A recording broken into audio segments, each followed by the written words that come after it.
High, আজ আমরা চলে এসেছিলাম মহিষাদল পুজোর কেনাকাটার জন্য। তারপরে সোজা চলে এসেছিলাম রেস্টুরেন্টে খাওয়ার জন্য। তখন অনেকটা বেলা হয়ে গিয়েছিল।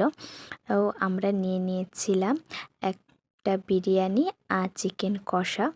কারণ আমরা দুজনেই ফুল প্লেট করে বিরিয়ানি খেতে পারবো না। আর তোমাদের বিরিয়ানির সাথে চিকেন কষার কম্বিনেশানটা কেমন লাগে অবশ্যই কমেন্ট করে জানিও।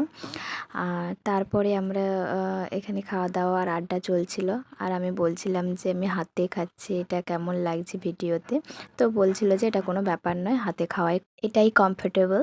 তারপরে আমাদের খাওয়া দাওয়া কমপ্লিট, ডান। আর তারপরে আমরা সোজা চলে গিয়েছিলাম। শাশুড়িমা বলেছিল একটা লক্ষ্মীর পাঁচালি নেওয়ার জন্য, তাই নিয়ে নিয়েছিলাম। তারপরে আমরা বাসে উঠে পড়েছি। এই পর্যন্ত ভিডিওটি। নেক্সট ভিডিওর জন্য সাবস্ক্রাইব করে পাশে থাকবেন।